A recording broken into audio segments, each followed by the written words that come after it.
Bonjour tout le monde. Aujourd'hui, je suis très content d'être avec la réalisatrice Ava Maria Safai pour le film Foreigner. Donc, bonjour, bienvenue à toi. Bonjour. Fait que, en premier, Foreigner, c'est ton premier long métrage. Oui. Avant, tu as fait un court métrage aussi, tu as eu d'autres projets. Tu as grandi à Vancouver, tu es une graduée de UBC, Oui. Mais tu es également directrice artistique d'une troupe de théâtre. Oui. Et musicienne, auteure, compositrice, interprète. Puis bon, je suis sûr qu'il me manque quelque chose. Je sais pas c'est quoi tous tes talents, toutes tes expériences culturelles, si on veut débuter avec ça. Oui, je peux parler un peu de comme ma vie. Désolée à tous les francophones, je suis de Vancouver. Alors, ça va être intéressant. Mais mes parents sont des musiciennes, alors ils ont commencé à me mettre dans les classes de piano et violon et voix, et j'ai toujours aimé être devant les personnes et faire des performances.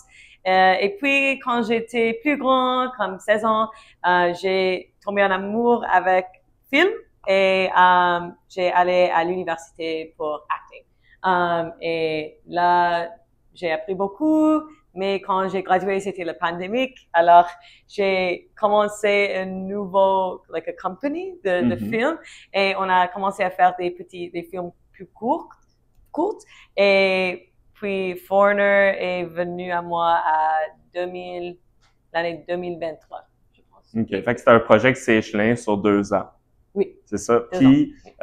dans le fond, tu as porté beaucoup de chapeaux durant ce projet-là. Oui. Tu as réalisé, tu as scénarisé le film, tu étais aussi productrice. C'est Oui. toi qui as fait le montage. Peut-être en commençant par la première étape, j'imagine, c'était le scénario. Oui. En termes de scénario, comme je mentionnais, tu es auteur, compositrice, interprète aussi. Là, je pense que tu as 40 chansons à ton actif à peu près. Oui. Pour toi, comment c'est différent d'écrire un scénario que d'écrire une chanson? Bonne question. Oui, je pense que les chansons sont comme plus personnelles pour moi. C'est plus à propos les choses que je vois dans ma vie, et c'est plutôt à propos de l'amour et tout ça. Mais mes scripts sont plutôt à propos de mon culture, comme les choses qui se passent en Iran. Mon premier film était un film qui s'appelle Zip, et c'est à propos le mouvement Women Life Freedom en Iran. Les femmes sont tuées pour comme porter des hijab incorrectly avec les cheveux. Là, alors oui, mes chansons sont plutôt à propos de l'amour, et mes scénarios sont plutôt à propos comme les choses dans le monde qui sont importantes à moi. Okay. Oui, donc, pas juste les garçons. Je comprends bien, c'est principalement que tes sources d'inspiration sont différentes selon le type de projet. Les sources. Et je pense que les scénarios me prennent plus de temps. Comme les chansons, je peux les écrire en comme 15 minutes, 20 minutes. Mais les scénarios, ça me prend comme au moins un jour. Pour Foreigner, c'était une journée. Okay. Et puis je travaille sur ça et je le développe. Mais les chansons, je pense que ça prend moins. OK, une journée, c'est quand même assez impressionnant. Oui. Pour un premier long métrage, justement, c'était quoi tes inspirations pour Foreigner? T'as écrit ça en une journée? Oui. Comment ça s'est passé l'écriture? J'ai trouvé une grant, c'était de Telefilm Canada, et ils ont posé la question, qu'est-ce que ça veut dire d'être canadienne? Et j'avais beaucoup de comme anecdotes dans ma tête à propos de ça. J'ai pensé à les moments quand j'étais un enfant, et les autres enfants dans ma classe riaient à comme la nourriture que j'apportais à l'école. Et j'ai juste commencé à écrire, comme si c'était un diary, un journal. Et oui, comme dans une journée, j'ai juste comme écrit tous mes émotions sur la page à propos de cette question. OK. C'est intéressant. Fait que dans le fond, l'idée, c'était pas nécessairement un scénario que toi, t'avais en tête depuis longtemps. C'est eu la bourse, t'as eu des idées, t'as mis ça sur papier, on est allé, parfait. Oui. Puis, ce qui est intéressant dans ton film aussi, c'est que tu viens mélanger plusieurs genres. On a un drame familial, on a de l'horreur, on a aussi de l'humour. Je sais pas, pour toi, comment est-ce que tu as incorporé tout ça? Comment ça s'est fait? Est-ce que tu as déjà, dès que tu as écrit le scénario, ça t'est venu en tête, ou c'est venu en tournant le film dans les autres étapes? Une bonne question aussi.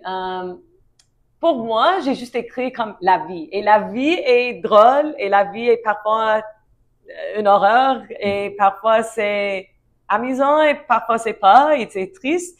Alors, je pense que quand j'ai écrit mes expériences comme dans une façon qui est très honnête avec les autres, toutes les personnes ont comme interprété, oh, c'est une comédie, c'est un drame, c'est une horreur, mais pour moi, c'est juste la vie. Alors, j'ai pas pensé vraiment à les genres aussi en français. Quand j'ai écrit, j'ai juste écrit les histoires. OK, c'est ça. Pour toi, c'est venu naturellement. OK, oui, c'est intéressant à savoir. Puis, comme tu mentionnais précédemment, tu as étudié comme actrice. Oui. Fait que peut-être si on rentre dans la direction des acteurs, mais aussi le processus de casting, est-ce qu'il y a un moment où toi, tu t'es demandé si tu voulais jouer dans ce film-là? Oh oui, j'ai pensé, j'étais comme, oh, j'ai joué dans quelques de mes autres films, est-ce que je vais le faire encore? Mais grâce à cette expérience, j'étais comme, non, je ne vais pas jouer, c'est trop c'était la première fois que j'ai eu plus de comme $10,000 ou comme like $10,000 pour faire un film et la dernière fois que j'étais dans un projet que j'ai aussi dirigé, c'était trop de travail.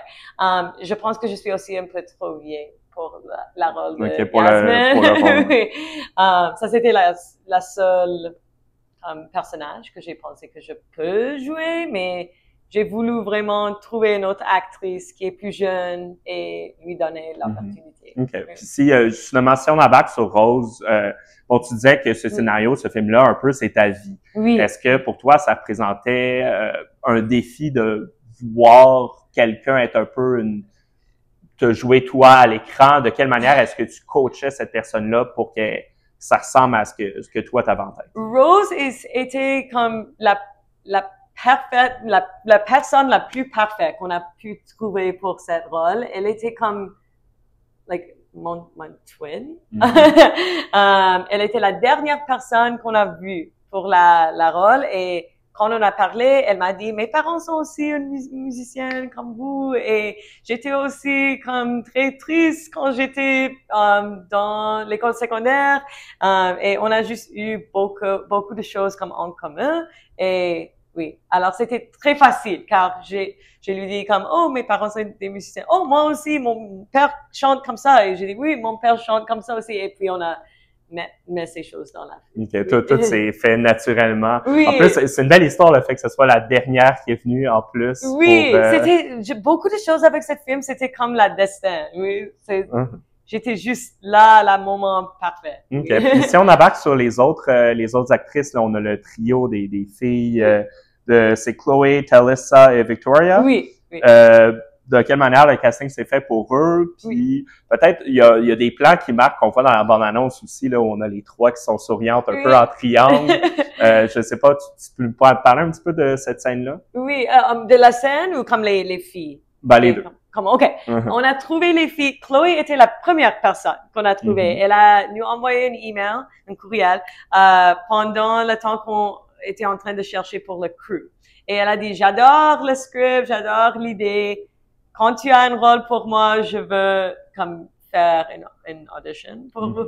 Et puis, on l'a vu, j'ai adoré, et puis j'ai invité Talissa et Victoria, et pour leur callback, elles étaient tout ensemble, comme violet. Ils portaient tous les jupes violets. Ça, est-ce que c'est un hasard? Par hasard. Oh, okay. C'était un signe encore, c'était le destin qui... totally by accident. Et puis, elle était comme, je l'ai vue ensemble et elle était parfaite ensemble. Et j'ai su dans ma tête que j'ai voulu que les filles fassent comme cet visage qu'elle fait dans la film. Et on a pratiqué beaucoup, on a fait beaucoup de rehearsal ensemble. Et oui, elles sont vraiment pas comme les personnages que tu vois dans la film. Donc, il y a rien d'effrayant. C'est des personnes très agréables. C'est bon, c'est rassurant. Puis, peut-être aussi, bon, c'est quand même un film d'horreur. On l'a mentionné. Dans le film, il y a un démon. T'as mentionné, c'est le Zar. Je sais pas si tu peux développer un petit peu sur d'où vient cette idée-là. Oui, beaucoup de personnes m'ont demandé à propos du démon, pourquoi on ne voit pas la démon plus dans la film, où est la démon, qu'est-ce que c'est l'histoire. Mais le Zar, si tu regardes sur Google, c'est décrit comme un culture bound syndrome. C'est comme si tu veux traduire like a mental illness. C'est une vraie chose qui arrive à les personnes qui vivent en Iran et en Afrique aussi, quand ils déménagent d'un pays à l'autre, les choses bizarres commencent à arriver. Et c'est une vraie chose. Alors, la démon, c'est comme partout dans la film. C'est pas juste comme la figure dans la livre que tu vois, c'est dans le evil eye, c'est dans l'œil du diable. Oui, oui, et c'est dans comme les moments où ses yeux sont bleus et c'est dans ses cheveux, car les personnes changent quand ils déménagent d'une place à l'autre, et c'est une vraie chose que les personnes comme rencontrent chaque jour. Donc, si je comprends, c'est un peu à hasard le fait que tu es tombé sur ce démon-là qui est directement lié à l'espèce d'idée de culture. Oui. Et bon, sans nécessairement rentrer dans les détails de tout ça, mais toi, de quelle manière est-ce que tu voyais ça dans ton film? On a un peu l'idée, beaucoup au Canada aussi, d'interculturalisme, multiculturalisme. C'est un peu abordé dans le film. De quelle manière est-ce que toi, tu voyais ça pour ton personnage? Est-ce que tu peux répéter la question? Oui, dans le fond, pour être plus précis, de quelle manière est-ce que tu voyais ça dans ton film, l'espèce d'idée qu'on avait un personnage qui arrivait avec une culture qui était la sienne dans une nouvelle culture. Oui. D'un côté, on a les parents qui ont une culture également. On a l'école avec les 3 autres filles qui ont une culture. OK. Oui, je pense que je comprends. C'est comme comment est-ce que le tsar est parti de l'assimilation. Ouais, c'est ça. Comment tout ça est lié. J'ai voulu vraiment écrire une histoire à propos d'une fille qui vient, elle change ses cheveux, elle devient blonde, et puis tout ça, son vie tombe à l'envers. Et ça, c'est comment c'est connecté. J'ai fait beaucoup de recherches sur les démons qui peuvent peut-être connecter à cette idée. J'ai trouvé Lazare, j'ai lu plein d'articles, et j'ai pris comme les exemples des vies des personnes qui ont raconté ça et mis dans l'histoire. Et j'ai aussi essayé de détailler la vie des parents, car ils voient les choses qui arrivent à Yasmine, mais ils peuvent faire rien. Et un petit peu d'eux pensent que c'est comme leur faute aussi, car ils ont amené Yasmine ici après la mort de sa mère, et ils ne peuvent pas comme lui aider. OK, je vois. Puis si on se concentre avec ces idées-là, c'est certain que tu as un public cible en tête, mais en général, est-ce que tu avais un public cible quand tu as écrit ce scénario-là? Est-ce que j'ai pensé à l'audience? Ouais, c'est ça. Pas vraiment, car honnêtement, j'ai voulu juste comme soumettre la application pour Mais maintenant, tu penses que c'est un film qui plairait à quelqu'un? Maintenant, oui. Maintenant, j'ai pas vraiment su au moment like how personal the script was pour moi. J'ai pas vraiment, j'étais juste en train d'écrire de mon cœur, et puis après, quand j'ai commencé comme la production et j'étais en train de voir les scènes devant mes yeux, j'étais comme oh, ça c'est ma vie, et peut-être quelqu'un d'autre qui va voir cette histoire va penser comme moi et peut-être un peu joyeux de voir une fille qui semble comme elle sur. Parce que c'est intéressant, parce que c'est assez universel, même si c'est propre à une certaine culture. Beaucoup, oui. On arrive aussi à voir quelque chose qui est universel, que n'importe qui arrive dans un milieu des fois confrontant, que ça soit l'école secondaire par exemple. Peut-être pour terminer avec 2 questions.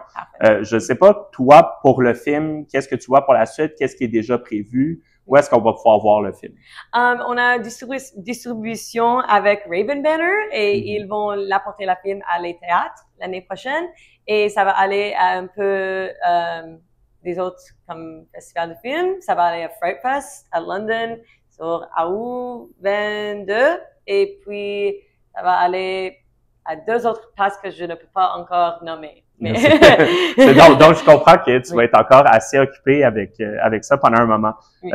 Disons, de ton côté à toi, qu'est-ce que tu as en tête? Comme je disais, tu as plein de talents, productrice au théâtre, actrice. Oui. Est-ce que tu as déjà une autre idée de film en tête, d'autres projets cette fois-ci qui sont pas nécessairement liés à une bourse? Oui, je suis en train d'écrire mon prochaine histoire et mon prochain scénario en fait, et je suis très excitée car j'ai comme lu toutes les choses que les personnes ont dit bon et plus mauvais et j'ai appris beaucoup en créer cette film, et on travaille avec mes amis et on voir l'audience hier soir, et maintenant je sais les choses que les personnes ont aimé de ma travail. Je vais juste travailler sur moi-même aussi et améliorer like my work as a director.